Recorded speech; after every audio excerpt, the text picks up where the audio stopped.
ॐ गजाननं भूतगणाधिसेवितं कपीतजम्बूफलचारुभक्षणम् उमासुतं शोकविनाशकारकं नमामि विघ्नेश्वरपादपङ्कजं। कृष्णाय वासुदेवाय हरिये परमात्मने प्रणतः क्लेशनाशाय गोविंदाय नमो नमः। ओम श्री महापुरुष देवाय नमः। ओम श्री गुरुदेवाय नमः। ओम आनंद स्वरूप भगवान की जय। ओम शांति स्वरूप भगवान की जय। हमारा चिंतन गीता अध्याय 6 श्लोक 36 पर चल रहा है। अंतिम श्लोकों की तरफ हम जा रहे हैं।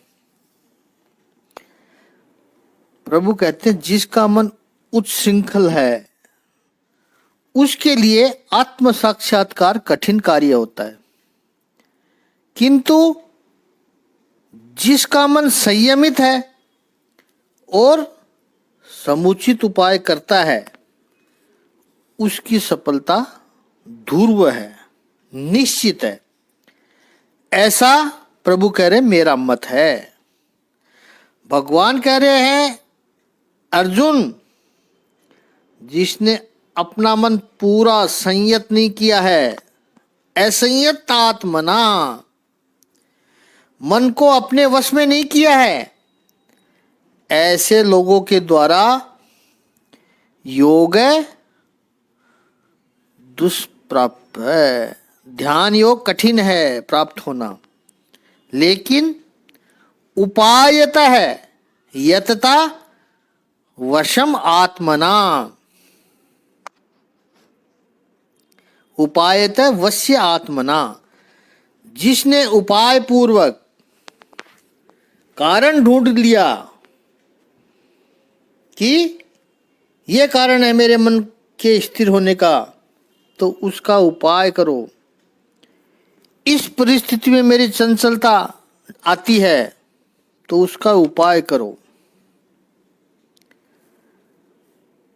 मन को कोसने मत बैठो, उपाय करो। Find solution. मन की निंदा भी मत करो, हिम्मत मत हारो, नहीं तो ऐसा होगा हम तो कर ही नहीं पाते, तो फिर नहीं होगा। किस कारण से नहीं होता है, क्या समस्या आती है, उसका सॉल्यूशन करो उपाय पूर्वक। इति में मति, भगवान कहते ये मेरी मति है, ऐसा मेरा अभिप्राय है। संयम के द्वारा अर्जुन मन स्थिर हो सकता है। सबसे पहले तो निश्चय करो कि मुझे अपने मन को वश में करना है, मुझे इस मार्ग पर चलना है। वश में ही नहीं करोगे तो योग असंभव है। ये बात सही है। और जिन्होंने अपने मन को वश में नहीं किया उसके जीवन में बहुत कोई ज्यादा सुख नहीं आते हैं। ठीक ऐसे ही एक बार जो व्यक्ति चरित्र से पतित हुआ, फिर उसके लिए कोई मर्यादा ही नहीं है, फिर वो गिरता ही जाता है, उसको कोई बचा नहीं सकता है। उसे लगता है कि जब एक बार कॉम्प्रोमाइज कर लिया तो फिर दूसरी बार क्यों नहीं, और दूसरी बार किया तो फिर तीसरी बार क्यों नहीं। जब तक कपड़े स्वच्छ है, दाग नहीं लगा है, तब तक आप बहुत ध्यान रखते हो। कोई पानी न डाल दे, कोई कलर का गुब्बारा न डाल दे, लेकिन एक बार किसी ने गुब्बारा डाल दिया और कपड़े पर दाग लगा, फिर दूसरा गुब्बारा डाला, उससे आपको दुख नहीं होता है। शास्त्रकारों ने कहा कि जो नीच लोग हैं वो क्या करते हैं, जरा सी विघ्न आएगी, मुसीबतें आएगी, ऐसा सोच के वो कार्य को शुरू ही नहीं करते हैं। लेकिन जो उत्तम लोग हैं वो कार्य एक बार शुरू करेंगे, फिर विघ्न भी आए छोड़ते नहीं है, बार बार विघ्नों को पार करके अपने कार्य को सफलता की ओर ले जाते हैं। और ऐसे लोगों के लिए वश्यात्मना तु यत्तता शक्यो वाप्तु मुपायतः है। ऐसे लोग ही कार्य सिद्ध कर सकते हैं अर्जुन।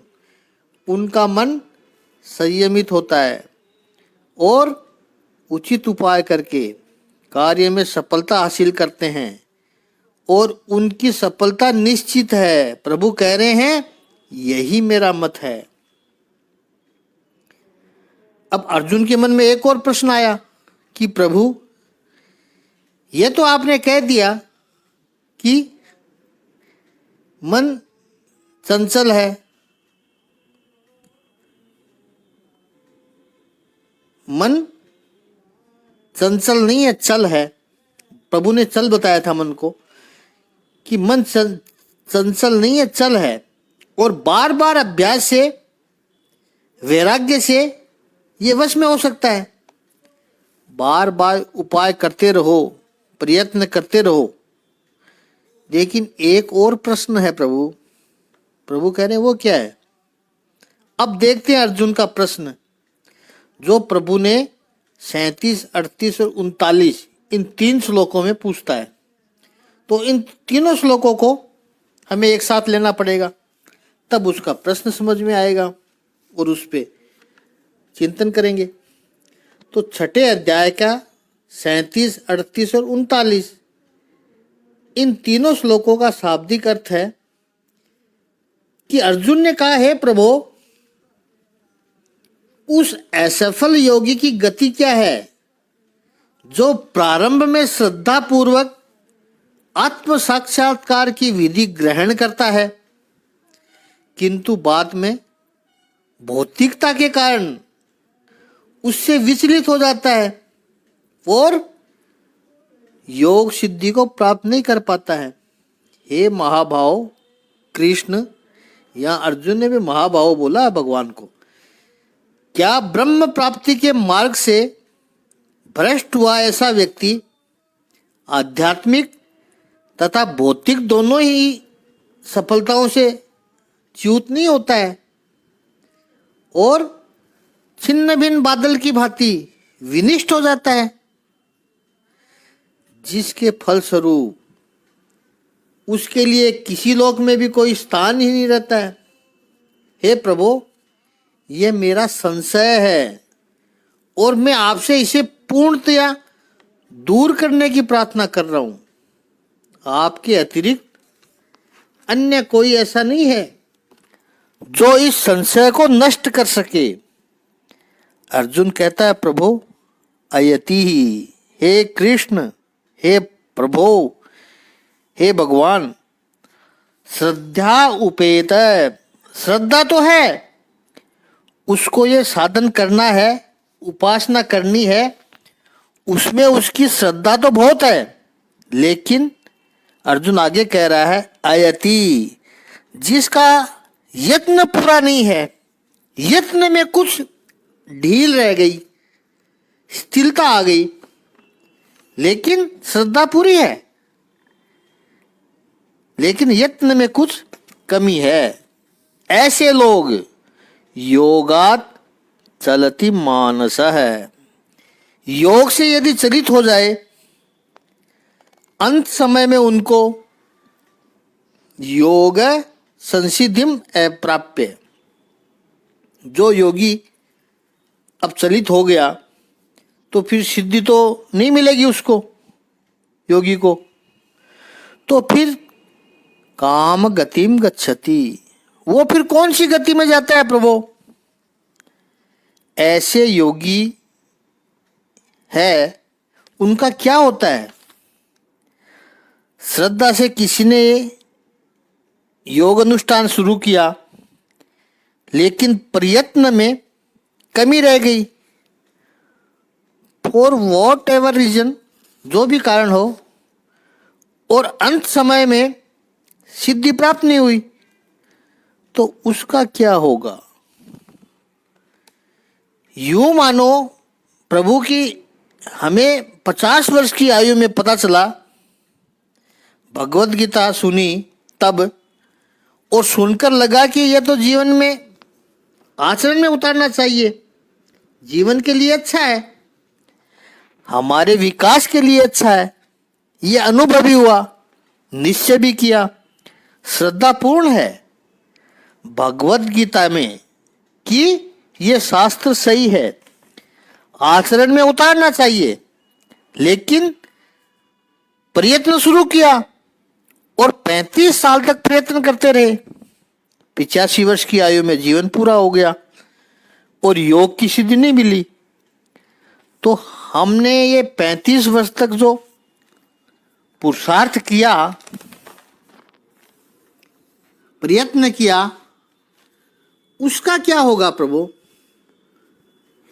38वें श्लोक को देखिए, प्रभु करे 38वें श्लोक को देखो। अब 38वें श्लोक में अर्जुन क्या कहता है?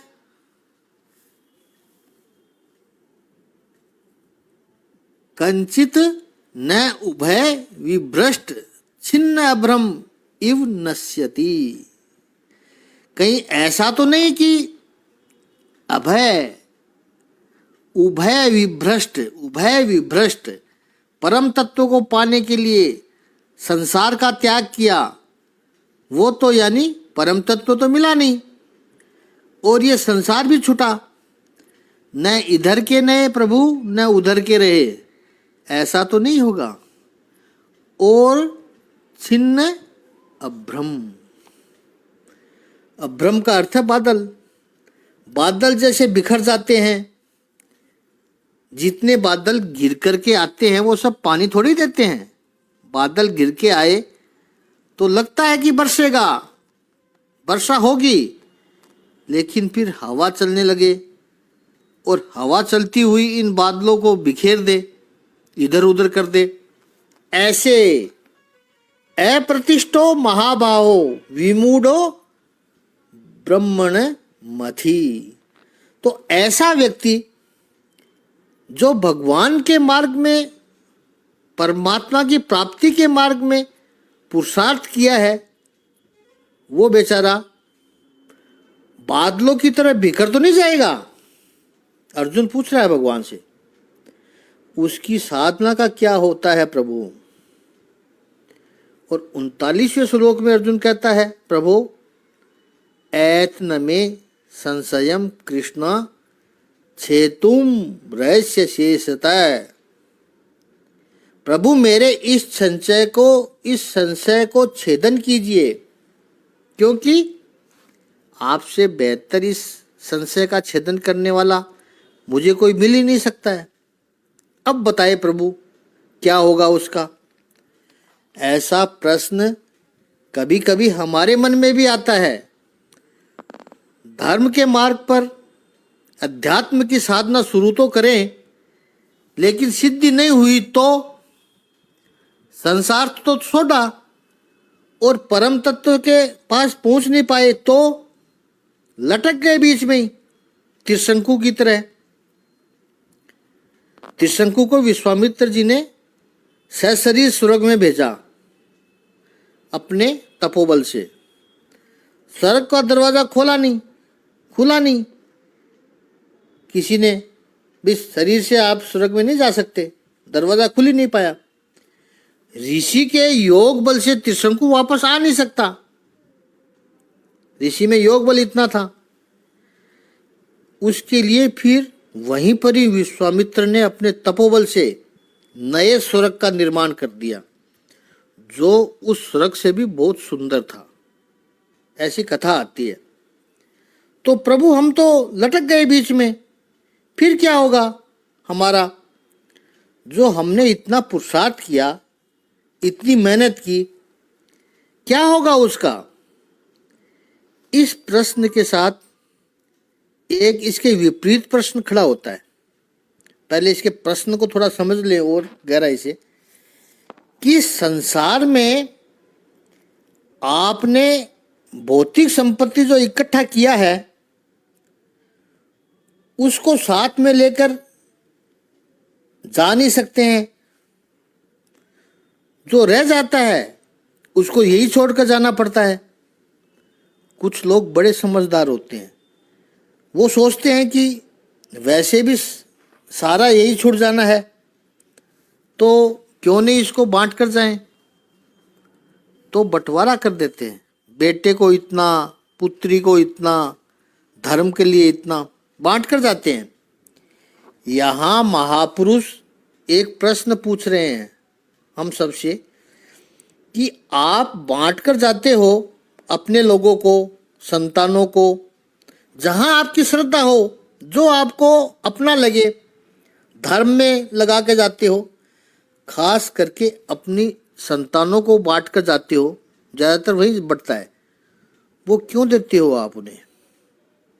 क्योंकि वो आपकी संतान है इसलिए देकर जाते हो, या आपको पता है कि ऐसे भी साथ में तो कुछ नहीं जाने वाला इसलिए देकर जाते हो?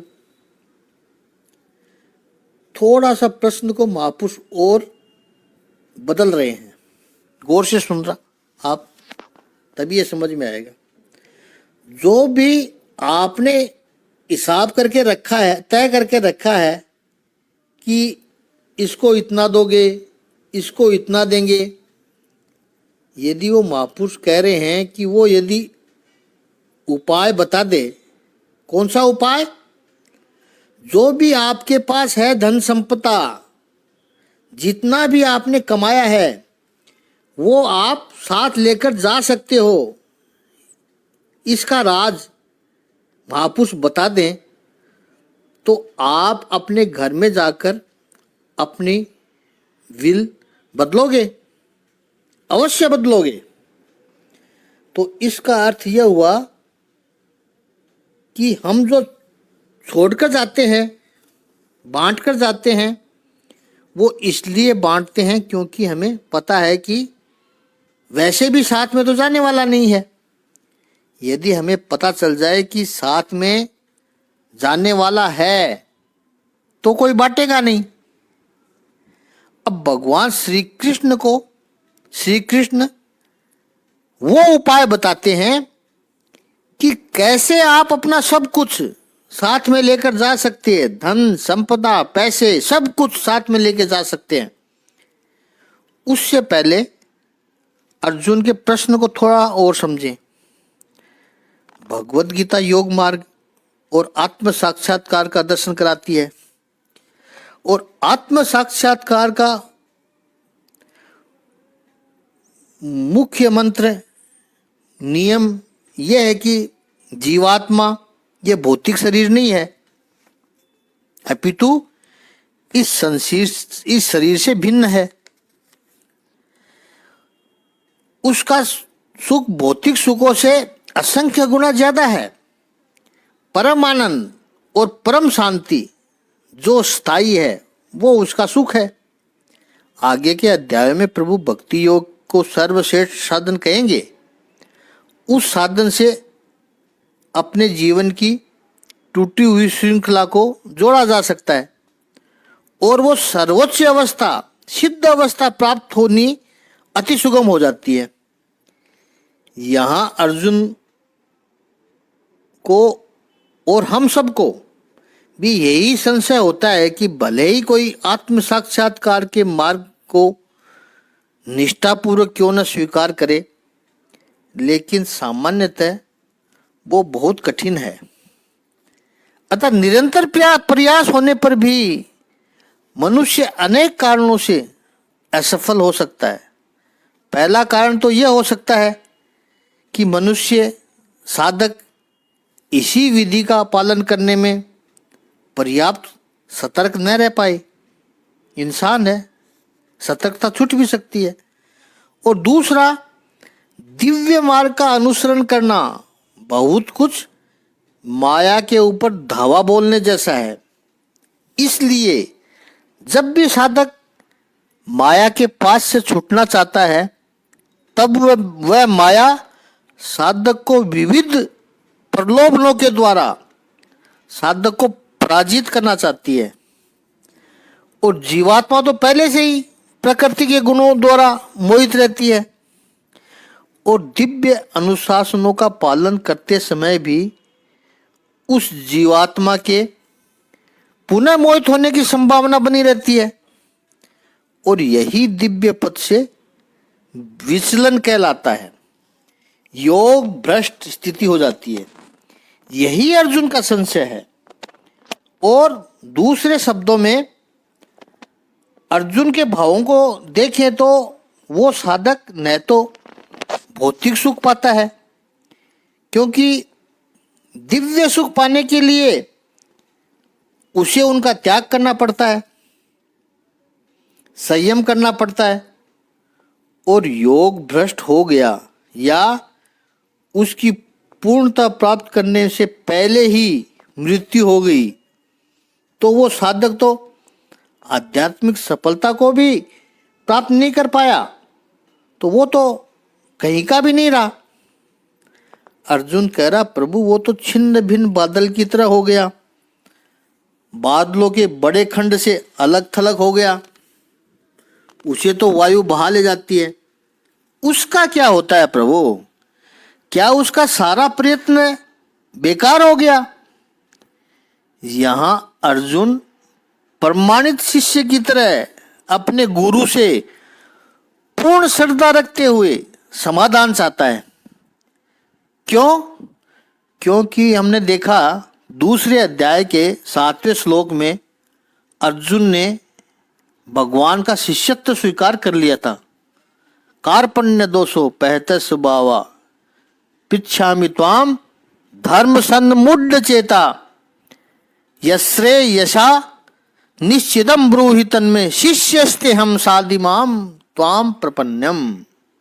शिष्य बन गया प्रभु का, तो शिष्य के सारे संशयों का निवारण करना गुरु की जिम्मेदारी हो जाती है।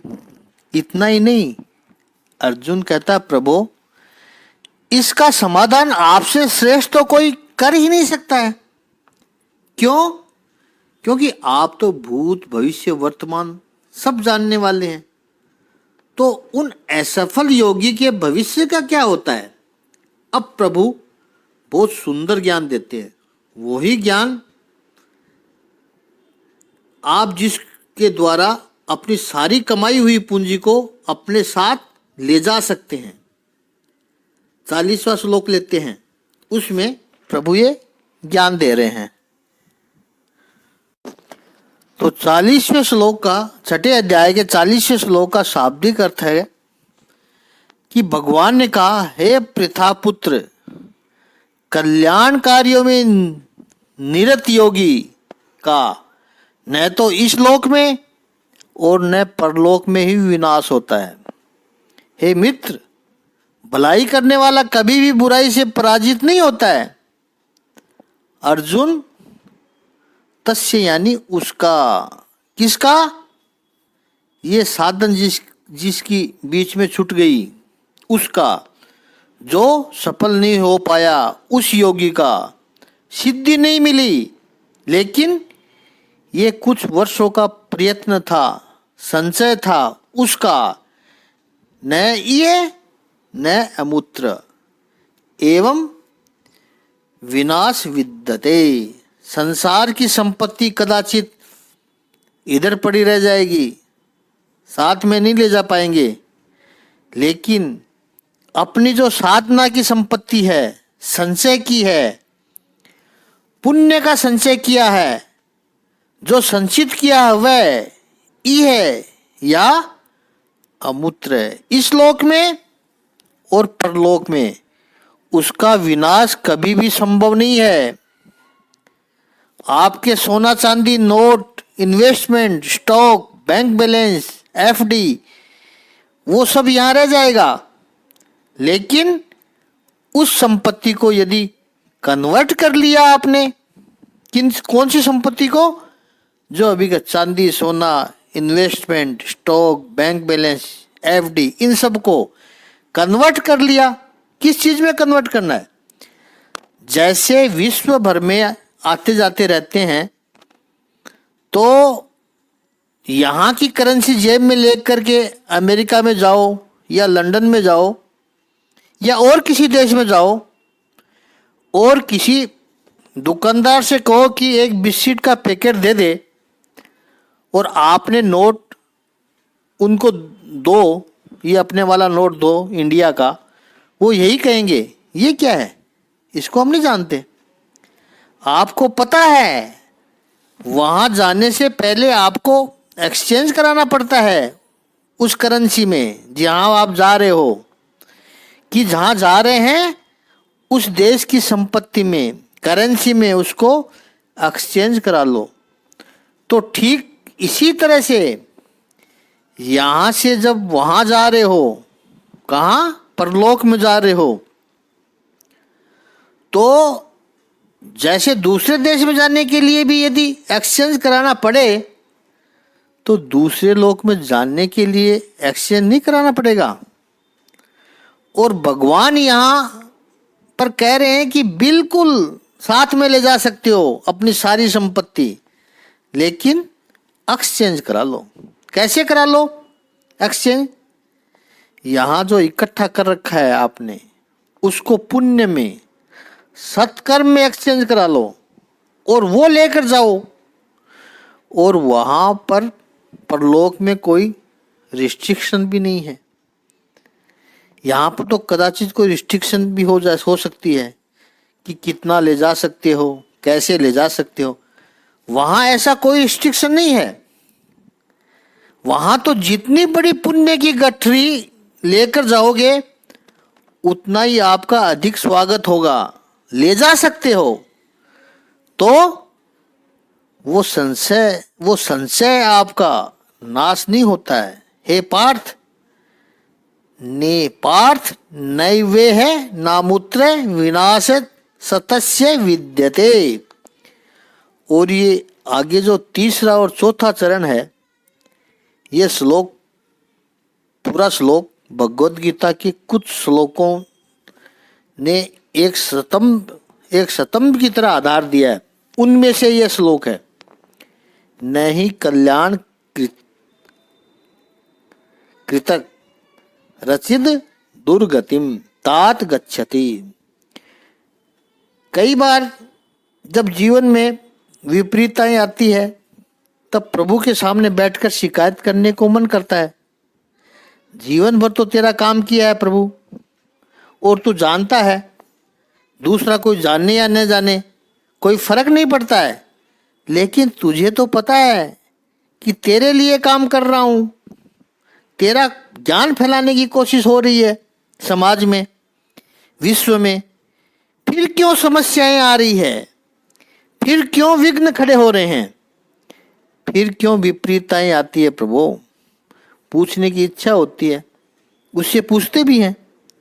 मंद मंद स्मित करते हुए भगवान श्री कृष्ण के मुखारबिंद से जो उत्तर प्राप्त होता है, नहीं कल्याण कृत कश्चति दुर्गतिम तात गच्छति। भगवान कहते हैं, दोस्त मेरे याद रख, कल्याण की प्रवृत्ति जिसने की होगी, अच्छे काम सत्कर्म जिसने किए होंगे, उसकी कभी दुर्गति नहीं होती है, उसका कभी अधः पतन नहीं होता है।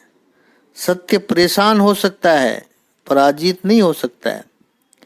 तो सबसे पहले तो परमात्मा आश्वासन देते हैं अर्जुन को, और अर्जुन के निमित्त हम सभी को, कि पहली बात यह ध्यान रख लो कि ठीक से यदि आपने संपत्ति को कन्वर्ट कर लिया होगा, ठीक से यदि उसका इस्तेमाल किया होगा,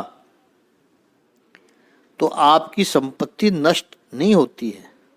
शरीर नष्ट होगा, लेकिन आपका पुण्य संचय, आपका सत्कर्म, जो निवेश है वो नष्ट नहीं होता है। ये ऊपर वाले की बैंक कभी फेल नहीं हो सकती है, वो कभी बैंक क्रैप्सी में नहीं जाती है, और नहीं उसको किसी के साथ मर्जर करना पड़ता है। ऊपर वाले की बैंक इतनी स्थिर है। दूसरा, फिर होता क्या है? चलो, नष्ट तो नहीं होता, ये आश्वासन तो प्रभु ने दे दिया। उसका आगे क्या होता है वो 41 और 42 श्लोक में प्रभु बता रहे हैं। तो छठे अध्याय का 41 और 42 श्लोक लेते हैं। तो छठे अध्याय का 41 और 42वें श्लोक का शाब्दिक अर्थ है कि असफल योगी पवित्र आत्माओं के लोकों में अनेकानेक वर्षों तक भोग करने के बाद या तो सदाचारी पुरुषों के परिवार में या धनवानों के कुल में जन्म लेता है, अथवा यदि दीर्घ काल तक योग करने के बाद असफल रहे तो वह ऐसे योगियों के कुल में जन्म लेता है जो अति बुद्धिमान होते हैं। निश्चय ही संसार में ऐसा जन्म दुर्लभ है। अर्जुन, यहाँ से जो व्यक्ति निकला है पुण्य का संचय करके, वह प्राप्य पुण्य कृतान लोकानुशीत्वा शाश्वती समाह। योग भ्रष्ट योगी सूचिनाम श्रीमता गेह योग भ्रष्टो श्रीमताम गेह योग भ्रष्टो विजायते। ये योग भ्रष्ट भगवत गीता का मौलिक शब्द है। भारत के आध्यात्मिक साहित्य में कुछ शब्द जो भगवत गीता में प्रथम बार आए हैं महर्षि व्यास की कलम से। आपको याद हो तो दूसरे अध्याय में हमने चिंतन किया था स्थित प्रज्ञ। स्थित प्रज्ञ शब्द गीता में पहली बार आया, वेदों में कहीं भी नहीं है, किसी भी जगह पर नहीं है। भगवत गीता के पूर्व, महाभारत के पूर्व ग्रंथों में किसी ग्रंथ में आपको इस श्लोकों को, इस शब्द को नहीं पाओगे, स्थित प्रज्ञ। और दूसरा ये शब्द है योग भ्रष्ट, अन्यत्र कहीं नहीं है। हाँ, भगवत गीता के बाद फिर बहुत सारे ग्रंथों शास्त्रों में आया है। यो जो योग भ्रष्ट है, ऐसा व्यक्ति अपने पुण्य के संचय को लेकर पुण्य लोकों में जाता है, स्वर्ग में जाता है। अब जो नाम आप देना चाहो वो दे सकते हो। गोलोक में जाता है या भगवान के लोक में जाता है, जहाँ भी जाता है वहाँ पर लंबे समय तक शाश्वती समाहा, बहुत वर्षों तक उषित्वा यानी रहकर, फिर सूचिनाम श्रीमताम गेहे अभिजायते। ऐसा व्यक्ति सूची श्रीमंत के घर में जन्म पाता है। भगवान ने यहाँ केवल श्रीमंत नहीं कहा, सूची नाम श्रीमंत कहा है। संस्कारी श्रीमंत के यहाँ, पवित्र श्रीमंत के यहाँ, श्रीमंत अपार पैसे वाला जन्म पाता है। केवल पैसे आ जाना वो तो एक दो जन्म के प्रारब्ध का लक्षण हो सकता है, लेकिन पवित्र संपत्ति आ जाना वो जन्म जन्मांतर की तपस्या का फल है। और ऐसे ही पवित्र जीव वहाँ उस घर में आते रहते हैं। यदि किसी का जन्म संस्कारी संपन्न परिवार में हुआ है, जहाँ पर लक्ष्मी के साथ संस्कार भी बसे हैं, वैल्यूज भी है, तो ऐसे परिवार में जन्म पाए तो समझ लेना कि यह कोई पहले का योग भ्रष्ट जीव है, नहीं तो ऐसे परिवार में जन्म नहीं मिलता है। भारतीय संस्कृति में शास्त्रों ने कभी भी पवित्र लक्ष्मी का विरोध किया ही नहीं है। हमने लक्ष्मी को माँ कहा है, लक्ष्मी नारायण देव की जय बोलते हैं हम। तो कुछ लोग जो लक्ष्मी का विरोध करते हैं वो भारतीय संस्कृति को समझे ही नहीं है। पवित्र लक्ष्मी हो, महालक्ष्मी हो, तो ऐसे परिवार में जन्म लेता है, या फिर असफल योगियों की भी दो श्रेणियां हैं, उस पर कल थोड़ा चिंतन करेंगे। आज थोड़ा ज्ञान बड़ा हो रहा है, तो आज इतना ही। ओम श्री सच्चिदानंद भगवान की जय। ओम श्री आनंद कंद भगवान की जय।